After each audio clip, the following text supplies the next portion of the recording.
नारायण नारायण नारायण श्रीमन नारायण नारायण नारायण नारायण श्रीमन नारायण नारायण नारायण नारायण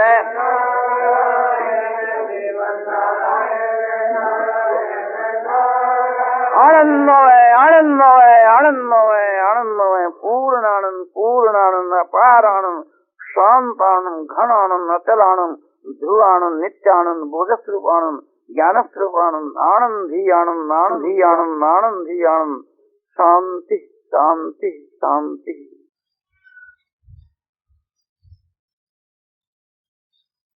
एक भाई ने ये बात पूछी है, प्रेम के विषय में कि सबके साथ के मां, सब भाइयों के साथ के मां प्रेम कैसे हो।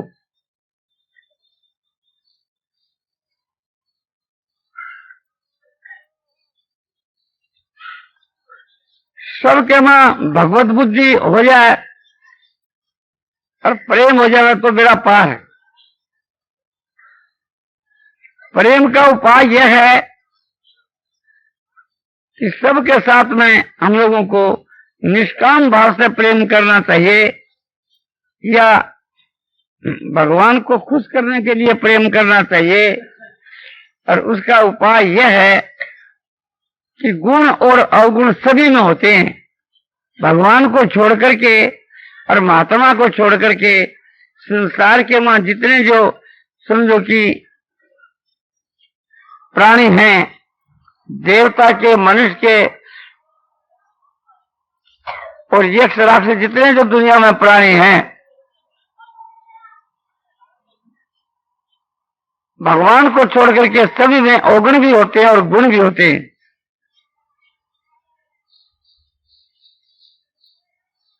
तो गुणों का वर्णन तो करना चाहिए, किंतु किसी के दोष का वर्णन नहीं करना चाहिए। किसी के में अवगुण नहीं देखना चाहिए, गुण ही देखना चाहिए। तो हम गुणों का वर्णन करेंगे तो उनका हमारे ऊपर प्रेम होगा, हमारा उसके साथ में प्रेम बढ़ेगा।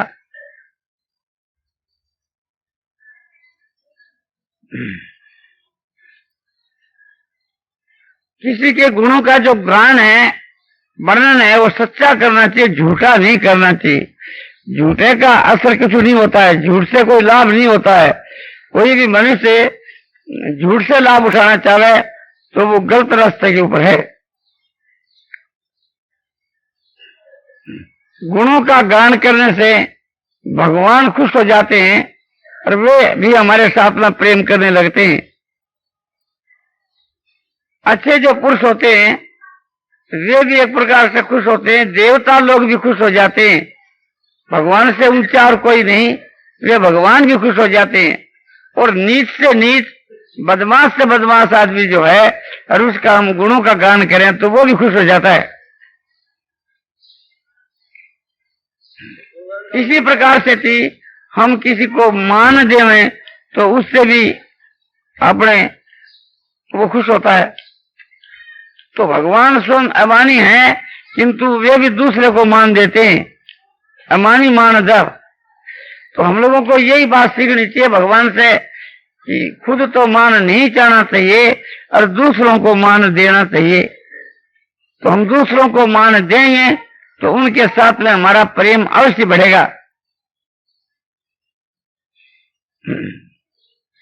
तो मान देने से और उसे की कीर्ति करने से और उसका हित करने से प्रेम बढ़ता है।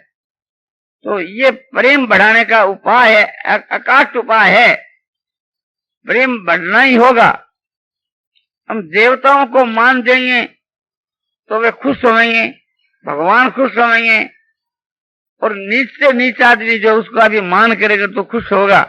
यहाँ तक कि हम कुत्ते का भी मान करें तो वो भी खुश होगा। आप करके देखिए, कोई कुत्ता है और उसको पुचकारिए, मान करिए, बुलाइए, सत्कार करिए, कुत्ता खुश हो जाएगा। और उसका आप तिरस्कार करके देखिए, अपमान करके देखिए, उसका चेहरा उदास हो जाएगा और वो निराश होकर चला जाएगा। तो इससे यह बात सिद्ध होती है कि मान देने से कुत्ता भी खुश होता है और नीच और बदमाश जो आदमी है वो भी खुश होता है। और समझो कि साधु संत भी मान पाकर के राजी होते हैं और भगवान भी राजी होते हैं। तो सबसे प्रेम बढ़ाने का यह उपाय है कि सबको मान देना और कि प्रजा समझ करके कि इनसे प्रेम करने से भगवान खुश होते हैं, इस प्रकार विचार कर सबसे प्रेम करना। और इससे भी बढ़ करके मैं इस न्याय से आत्मा नाना नहीं, आत्मा में कोई भेद नहीं, इस न्याय से सभी अपनी आत्मा है, ये समझ करके सबसे प्रेम करिए। यदि ये बात भी समझ में नहीं आवे तो सबको साक्षात भगवान का स्वरूप समझ करके प्रेम करना चाहिए। भगवान का स्वरूप कैसे कि सारी जो संसार है वो भगवान का संकल्प है। जैसे मनोराज अपना संकल्प है, सपने का संसार अपना संकल्प है, इस प्रकार से ये परमात्मा का संकल्प है। इसलिए परमात्मा का संकल्प होने से परमात्मा का स्वरूप ही है, ऐसा समझ करके सबसे प्रेम करना चाहिए, सबकी सेवा करनी चाहिए। सबकी सेवा करने से सबके वहां प्रेम होता है। भगवान कहते हैं कि सो तुलसीदास जी कहते हैं सो अनन जा की हसी मति न टरे मन, मैं सेवक सचराचरे रूप राशि भगवान। भगवान कहते हैं वह मेरा अनन भक्त है कि जिनकी ऐसी मति है कि चराचर जो है सो भगवान को स्वरूप है, भगवान के स्वरूप की राशि है और मैं उनको सेवक हूं। ऐसी मति जिनकी अटल रहती है या बुद्धि जिनकी हर वक्त रहती है, भगवान कहते हैं वो मेरा अनन्य भक्त है। तो यह भगवान की अनन्य भक्ति भी है और सबसे उच्च कोटि का प्रेम हो जाता है। सबको हम भगवान समझ करके प्रेम करें। अरे ये भी नहीं समझा जाए तो सबके मां भगवान है, सबके अंदर के मां भगवान है, इसलिए सबकी सेवा भगवान की सेवा है। ये समझ करके हम सबसे प्रेम करें और सबकी सेवा करने से, सबका हित करने से भगवान खुश होते हैं। इसलिए सबकी सेवा करनी चाहिए, सबको खुश करना और सबसे प्रेम करना चाहिए। सबसे प्रेम करने से भगवान खुश होते हैं और सब में जो प्रेम है वो भगवान में ही प्रेम है, ये समझने से भी सब में प्रेम बढ़ता है।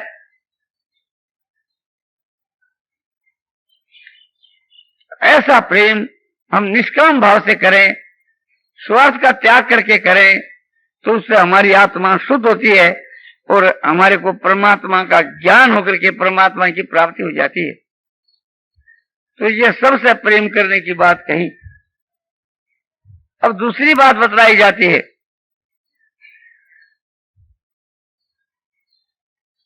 आजकल किसी का एक प्रकार से लड़का मर जाता है, जवान लड़का मर जाता है तो उसको बड़ा दुख होता है। किसी का जुआई मर जाता है तो उसको बड़ा दुख होता है। किसी की स्त्री मर जाती है उसको ऐसा दुख होता है। तो घर के बीच के वहां जितने हैं वे सभी मरेंगे और एक एक का दुख होगा। तो एक प्रकार से हमको थोड़ा विचार करना चाहिए कि एक ही दिन इस बात को हम समझ लें तो दुख होना हो तो एक ही दिन हो जाए, फिर आगे न कभी दुख हो ही नहीं। दुख का तो अंत ही कर डालना चाहिए। जब मनुष्य का शरीर पाकर के भी हमने दुख का अंत नहीं किया तो फिर पशु पक्षी की योनि के वहां दुख का अंत तो होने का ही नहीं है। ये मनुष्य का शरीर आपको भगवान ने इसीलिए दिया है कि दुखों का अंत करने के लिए। जो बात बीत गई उसके लिए शोक करना मूर्खता है। जैसे आज प्रातः काल आपको बताया था कि गतन सोचान कृतन न मन्ने, हे राजन, मैं जो बात गत हो जाती है, चली जाती है, उसका शोक नहीं करता हूं और अपनी बड़ाई भी नहीं करता हूं, तो मैं मूर्ख कैसे? तो जो आदमी बीती हुई बात को सोचता है वो मूर्ख है।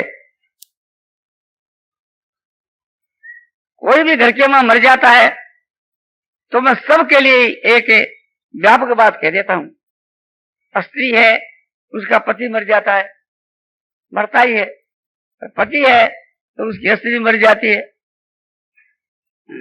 किसी का समझो कि भाई मर जाता है तो किसी का बाप मर जाता है, किसी की माँ मर जाती है, और किसी की लड़की मर जाती है तो किसी का लड़का मर जाता है। तो ये तो एक प्रकार से थी, समझो कि मरते जन्मते ही रहते हैं। समझो कि हमारी लड़की थी और समझो कि उसका विवाह कर दिया, शादी कर दी, मुकलावा कर दिया और मर गई। अब उसकी हम चिंता करें, शोक करें तो हमारी गलती। इसी प्रकार से हमारा जवान लड़का एक प्रकार से यदि मर गया तो उसका हम शोक करें तो हमारी मूर्खता है।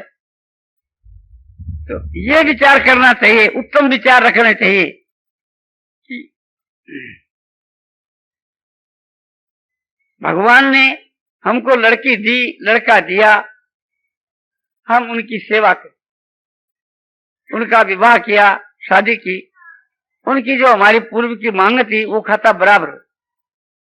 अब यहां से समझो कि विदा होकर के और भगवान उनको बुला लिया, तो हमारे यहाँ रहते इससे भगवान के यहाँ चले गए तो अच्छी बात हुई। भगवान के यहाँ जो सुख है वो हमारे यहाँ नहीं था। हमारा तो मोह था कि हम चाहते कि यहीं रहे।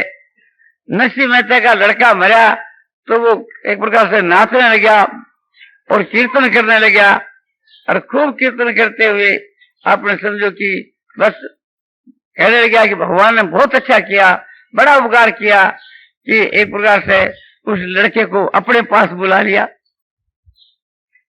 तो हमको ये समझना चाहिए कि कोई अपने घर के मां पैदा हुए तो उसका कोई भार नहीं समझना चाहिए कि भगवान ने इसको हमारे यहाँ भेजा है कि भी तुम इसका पालन करो, सेवा करो। तो भगवान का भेजा हुआ उसकी हम सेवा करते हैं तो भगवान बड़े खुश होते हैं। और जब वो यहाँ से विदा हो जाता है तब एक प्रकार से थी उसकी वहां और अच्छी सेवा होती है। इसके लिए हम क्यों चिंता करें? देखो कि यहाँ बहुत से भाई लोग आते हैं और ये अपना सबका काम है मिलकर के कि आए हुए भाइयों की सेवा करनी, सुविधा देना। अवसर लोग आते हैं, उनकी सेवा करना, उनका एक प्रकार से समझो कि खातिरी करना, सुविधा देना, बड़ी प्रसन्नता के साथ समझो कि बड़े आनंद के साथ सेवा शुश्रूषा करनी, वो एक प्रकार से दिलचस्पी लेनी, आनंद लूटना। और वे चले गए तो दूसरे आए, उनकी सेवा करनी, वे चले गए तीसरे आए, उनकी सेवा करनी। अपने तो हर वक्त सेवा करनी है और समझो कि आनंद लूटना है। और जो चले गए उसकी हमको चिंता नहीं करनी कि वो जहां जाएंगे वहां उनके लिए भगवान ने सब जगह पहले से प्रबंध कर रखा है, उसकी हम क्यों चिंता करें। इसी प्रकार से अपने घर में जो आदमी जन्मते हैं तो उनकी सेवा करनी, और मर गए तो जहां जाएंगे वहां उनकी सेवा होगी। भगवान का सब जगह प्रबंध है। नहीं तो फिर यहाँ से जो लोग विदा होकर के चले जाते हैं उसके लिए भी हमको चिंता करनी चाहिए कि देखो यहाँ 10 दिन रहे, 15 दिन रहे, उसकी सेवा करी, शुश्रूषा करी, प्रबंध किया। अब वो बेचारे यहाँ से चले गए तो उनको दूसरी जगह में न मालूम क्या कैसा दुख होता होगा। अरे दुख होता है, सुख तुम्हारे को क्या पता। अपने को तो यही समझना चाहिए कि यहाँ से ज्यादा सुख सब जगह है। अपने ही कमी है, जितना सेवा करनी चाहिए, शुश्रूषा करनी चाहिए, उसके अपने में कमी है। कमी के कारण से हम उसका प्रबंध नहीं कर सके, सेवा नहीं कर सके, खातिर नहीं कर सके, तो ये हमारी कमी है। तो आगे के लिए चेष्टा करनी चाहिए कि और हम अधिक करें, ये हमारा कर्तव्य होना चाहिए। और यहाँ से विदा होने के बाद अपनी कोई जिम्मेवारी नहीं है। फिर सब जगह उनकी खातिर यहाँ से अधिक होती रहती है। अरे भगवान ने सब जगह उनका प्रबंध कर रखा है। तो इसी प्रकार से थी अपने घर के वहां कोई आदमी मर जावे तो उसके लिए कभी चिंता या शोक नहीं करना चाहिए। शोक और चिंता को पास में नहीं आने देना चाहिए। दूसरा इसका यह है कि कोई भाई हमारे यहाँ रुपयों की थैली रख जावे कि हम बद्री का आश्रम जाते हैं या हम एक गंगोत्री जाते हैं या कर्ण प्रयाग या देव प्रयाग जाते हैं, ये रुपयों की थैली आप तिजोरी में रख दी। अब वो लौट कर 5 दिन के बाद वापिस आता है कि साहब हम तीर्थ जाए, लाओ हमारी थैली। तो क्या हम कोई आपत्ति करते हैं थैली देने में? और आपत्ति करें तो हम चोर है। हम एक प्रकार से थी बड़ा भारी आपने अत्याचार करते हैं कि इनामत रूप से हमारे पास में जो चीज रखी, अरे उस देने में आनाकानी करें और दे करके फिर पश्चाताप करें तो भी गलती है कि देखो उसकी थैली अपने अधिकार में आ गई थी और तिजोरी में रख दी थी और फिर भी एक प्रकार से निकाल कर हम दे दी, तो ये ईमानदारी का काम नहीं है। तो इसी प्रकार से भगवान ने समझो हमारे पास लड़का या लड़की भेजी ना, तो एक थैली भेजी रुपयों की इनामत रूप से, और भगवान उसको वापस लौटाते हैं। तो अब हमारे को दुख क्यों करना चाहिए? और समझो कि भगवान अपने ले गए तो उनकी चीज ही वो ले गए। कोई लड़की है अपने और उसका पति जो है मुकलावे के वहां ले जाता है, अब उसके लिए हम रोवें क्यों? वो तो उसकी चीज ही हम उसको खुशी से दे और वो ले गया। अथवा जो वो हम खुशी से नहीं देवे और वो खुद आकर के समझो कि अपनी पत्नी को ले जावे, तो हम चिंता क्यों करें? उसको तो वहां अधिक सुख होना चाहिए। इसी प्रकार से थी कोई मर जावे और भगवान के घर चला जाए तो उसके लिए चिंता नहीं करनी चाहिए, बल्कि भगवान से प्रार्थना करनी चाहिए कि प्रभु उसको शांति मिले, उसकी आत्मा को, इसके लिए प्रार्थना है। दूसरी बात यह है कि ज्ञान की दृष्टि से हम विचार करके देखें, ज्ञान की दृष्टि से तो जैसे एक मुसाफिर खाने के वहां सब लोग इकट्ठे होते हैं और अपने अपने समय के अनुसार चले जाते हैं।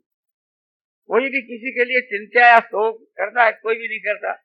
हम रेलगाड़ी में चलते हैं और रेलगाड़ी के डब्बे में एक साथ बहुत से भाई लोग बैठ जाते हैं और अपनी अपनी स्टेशन आती है तो वहां उतर जाता है, बल्कि गाड़ी खाली हो जाती है, हल्की हो जाती है, तो हम देखते हैं कि बहुत अच्छी बात है, अब गाड़ी खाली हो गई, आपने खूब भजन ध्यान करते हो चलो।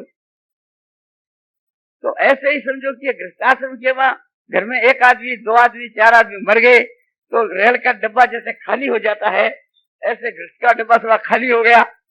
अब विशेष भजन ध्यान करना चाहिए, बड़ी अच्छी बात है। उसकी स्टेशन आ गई, वो उतर गया। और छोटा बच्चा मर जाता तो कहते हैं कि उतर गया, तो भाई ठीक है, उसकी स्टेशन आ गई ही, एक प्रकार से इतनी टिकट ले आया था वो। तो हमारे को यही समझना चाहिए कि आपने जो उतर जाता है तो उसके लिए चिंता शोक बिल्कुल नहीं करना चाहिए। यदि कहो कि स्त्री के लिए तो पति सबसे बढ़कर के है और पति की आयु समाप्त हो गई, पति जब मर गया और स्त्री विधवा हो गई तो उनके लिए तो बहुत ही दुख की बात है। जवान अवस्था के बीच के वहां विधवा हो गई। बोले नहीं, जो कुछ होता है भगवान की नजर में होता है, भगवान की मर्जी से होता है। तो भगवान की जो मर्जी है उसमें ही अपनी मर्जी मिलानी चाहिए, भगवान की इच्छा में ही अपनी इच्छा मिलानी चाहिए। बिना भगवान की इच्छा बिना तो कोई मरता नहीं, और भगवान की इच्छा से ही समझो भगवान के हुक्म से ही आदमी मरता है। तो कोई भी मर गया समझो तो खुश होना चाहिए। तो उस स्त्री को भी यह समझना चाहिए कि ये भी भगवान की मेरे पर बड़ी भारी दया है। बोले ये दया समझ में नहीं आती, तो कौन सी दया समझ में आती है कि स्त्री मिले, रुपया मिले और पुत्र मिले, संसार के पदार्थ जो आकर के मिलते हैं वो तो भगवान की दया है। और ये चले जाते हैं तो इसमें दुख होता है, तो ये भगवान का हम लोग कोप समझते हैं, अपने पाप का फल समझते हैं। मैं थोड़ा विचार करके देखो, भगवान हमारे को जो पुत्र देवे, स्त्री देवे, धन देवे, मकान देवे, रुपया देवे, ऐश्वर्य देवे, ये दया है, किंतु ये साधारण दया है। और वो वापिस लेवे, ये भगवान की और विशेष दया है। देवे वो कम दया है और वापिस लेवे वो अधिक दया है। ये हमारा शरीर है, ये आरोग्य जो रहे तो ये भगवान की दया है, किंतु बीमार रहे तो ये अधिक दया है। भगवान हमारे को रोग बीमारी भेजे तो अधिक दया है, और बीमारी मेट देवे तो यह कम दया है। तो बोले भैया समझे नहीं, इस बात को तो हम समझते हैं कि भगवान एक प्रकार से पुण्य का फल देते हैं। पुण्य का फल क्या? स्त्री पुत्र धन रुपया ऐश्वर्य मान बढ़ाई प्रतिष्ठा शरीर में आरोग्यता, ये सब जो चीज भगवान देते हैं ये पुण्य का फल है और ये भगवान की दया है।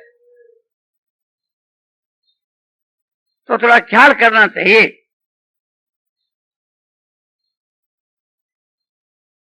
ये देने से आपका पुण्य क्षय होता है कि नहीं?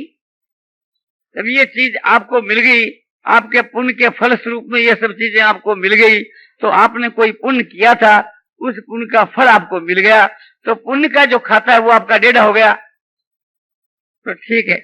और पाप का खाता खड़ा आपका। भगवान के यहाँ आपका एक पुण्य का खाता है, एक पाप का खाता है। तो पुण्य की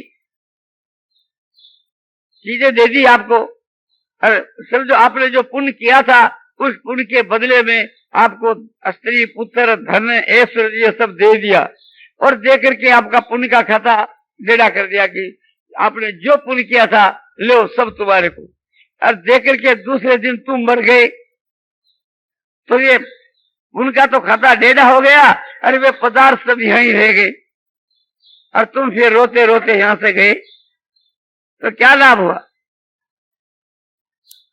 भगवान ने तेरे को किस लिए दिया था? इसलिए दिया था इसके द्वारा तू मेरी प्राप्ति कर। तो इन चीजों के द्वारा भगवान की प्राप्ति कैसे होती? कि भगवान के काम में हम लगा देते। हमने जो अच्छा काम किया, पुण्य किया, उसका फल भगवान ने दे दिया। अब हमारा क्या कर्तव्य होना चाहिए कि हम प्रभु को प्रसन्न करने के लिए, उसकी प्राप्ति के लिए प्रभु को ही सौंप देवें, उसी के समर्पण कर देवें। तब तो एक प्रकार से हमारी बुद्धिमानी है और उसका फल हमारे को भगवान की प्राप्ति हो सकती है। रुपयों को भी भगवान के काम में लगा देवें, शरीर को भी भगवान के काम में लगा देवें, क्योंकि शरीर आरोग्य है तो भगवान के काम में लगा देवें। और जो भी कुछ भगवान ने ऐश्वर्य दिया सब भगवान के काम में लगा देवें, तो ये भगवान की बड़ी भारी कृपा है। ठीक है, तब तो भगवान की कृपा का फल लाभ हमारे को हुआ।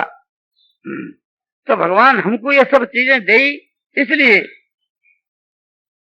कि इसे लाभ उठाना चाहिए, परमात्मा की प्राप्ति के काम में इनको लगाना चाहिए। और हम नहीं लगा रहे हैं, उस समय में भगवान क्या करते हैं कि भगवान उनका विनाश करते हैं। तो क्यों विनाश करते हैं? भगवान समझते हैं कि इनमें फंस करके और इसकी आगे जाकर दुर्गति होगी, ये समझ करके भगवान हमारे दृष्टि से उसको हटा लेते। तो ये विशेष भगवान की दया है।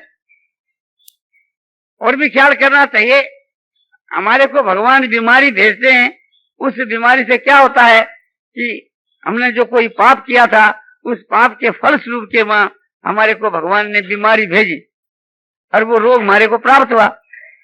हम रोग को समझो कि भोग रहे हैं और उसको भोग लिया, तो एक प्रकार से हमारा जो पाप है वो दूर हो गया। जितना हमारे को कष्ट मिलता है वो पाप का ही फल है, और उस कष्ट को हम स्वीकार कर लेते हैं एक प्रकार से, तो पाप का भोग हो जाता है, तो हम पाप के ऋण से मुक्त हो जाते हैं। तो भगवान को पापों से मुक्त करने के लिए समझो ये संसार के दुख भेज रहे हैं भगवान। भीष्म पितामह है, जब उनके प्राण जा रहे हैं, प्रार्थना करते हैं भगवान से कि हे प्रभु, मैंने जो पाप किए हैं उनको आप रोग के रूप में भेज दीजिए, तो मैं पापों के ऋण से मुक्त हो जाऊं और फिर मेरा संसार में जन्म नहीं हुए। भीष्म जी तो प्रार्थना करते हैं, चाहते हैं कि हम जो पाप करें उनका फल हमारे को इसी शरीर में भुगता दो, उसको बाकी मत रखो, क्योंकि वे समझदार थे, बुद्धिमान थे। वे तो मांग पेश करते हैं, आपको देखना हो तो महाभारत के मां आप देख सकते। दूसरी बात यह है कि रोग के भोगने के समय के बीच के मां ये बात भी याद आती है समझदार आदमियों को, जो शास्त्रों पर विश्वास करते हैं, उन पुरुषों को, कि हम जो बीमारी भोग रहे हैं तो ये हमारे पाप का फल है, तो भविष्य के मां हमारे को पाप नहीं करना चाहिए, नहीं तो इसी प्रकार से बीमारी भोगनी पड़ेगी। तो सावधान हो जाते हैं और नए पाप हम करने के समय में हिचकते हैं। तो ये भी हमारे लिए लाभ की बात है। तीसरी हमारे लाभ की बात यह है कि ऐशाराम में भोग प्रमाद के मां जब भगवान को भूल जाते हैं और भगवान की तरफ से जब मार पड़ती है तब भगवान याद आते हैं। तो ये भी भगवान की दया है कि भूले भटकों को हमको भगवान याद दिला देते हैं। जब मार नहीं पड़ती, समझो कि एक प्रकार से जब भगवान कब याद आते हैं, इसलिए भगवती कुंती देवी ने कहा कि हे प्रभु, एक प्रकार से थी संकट के मां आपत्ति काल में आपकी स्मृति विशेष होया करती है, इसलिए मैं तो यही चाहूं कि आपत्ति हमारे में सदा बड़ी रहे। किसी भक्त ने भी कहा है कि सुख के माथे सिल पड़ो, जो नाम हृदय से जाए, बलिहारी व दुख की जो पल पल नाम चिताए या पल पल नाम जपाए, दोनों क्रम से पाठ आती। तो ये ख्याल करना चाहिए कि भक्त का ये कहना है कि यदि हम भगवान को भूल जाएं तो ऐसा जो सुख है उसके सुख के ऊपर पत्थर पड़े, माने मैं सुख नहीं चाहता। और जिस दुख से थी भगवान की स्मृति हो, उसे दुख की बलिहारी है, यानी वो दुख बार बार आवे। तो किसी भी प्रकार का अगर दुख प्राप्त होता है तो उससे बड़ा लाभ होता है। प्रकरण चला था माता विधवाओं का, तो विधवाओं के लिए मैंने कहा कि भाई उनके जो पति मर गए तो उनको एक प्रकार से समझना चाहिए ये भगवान का विधान है, भगवान की मर्जी से ये बात हुई है। तो उसमें भी भगवान की दया देखनी चाहिए कि भाई हमारे नहीं भी समझ में आवे तो इसमें भगवान की बड़ी भारी दया भरी हुई है। क्या दया है कि यदि पति जीता तो लड़के लड़की होते, लड़के लड़की होते, फिर उनका विवाह शादी करो, फिर एक प्रकार से घर के बीच के वहां जवाई आता और लड़के के बहू आती और उससे सासू बहू की लड़ाई होती, तो रात दिन घर में कलेश होता, और जवाई मर जाता तो घर में बेटी विधवा होकर के रहती, उसका एक कलेश बढ़ता। तो भगवान ने बड़ा अच्छा किया, भगवान ये चाहते हैं कि तुम भजन ध्यान में लग कर करके और तुम समझो कि संसारिक जो अपने हाड़ मांस का जो पुतला है उसको क्या पति बनाती है, तुम मुझ परमात्मा को पति बना। तो इस वास्ते भगवान ने बड़ी दया करी, वे अपने परम धाम में बुलाना चाहते हैं। संसार के पतियों से अपने हटा करके स्वयं भगवान ये चाहते हैं कि तू मुझको पति बना ले। तो जो स्त्री पति के मरने के बाद में भगवान को ही सर्वस्व मान करके, भगवान ही हमारे माता पिता हैं और भगवान ही हमारे गुरु, भगवान ही हमारे पति, भगवान ही हमारे स्वामी, हमारे सर्वस्व ऐसा भगवान ही है। तुम्हेव माता च पिता तुम्हेव, तुम्हेव बंधु से सखा तुम्हेव, तुम्हेव विद्या द्रविणं तुम्हेव, तुम्हेव सर्वं मम देव देव।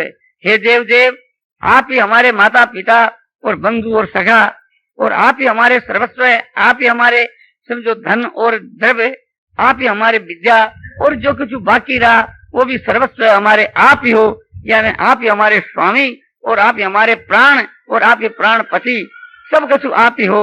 ये जो भाव है बड़ा उत्तम भाव है।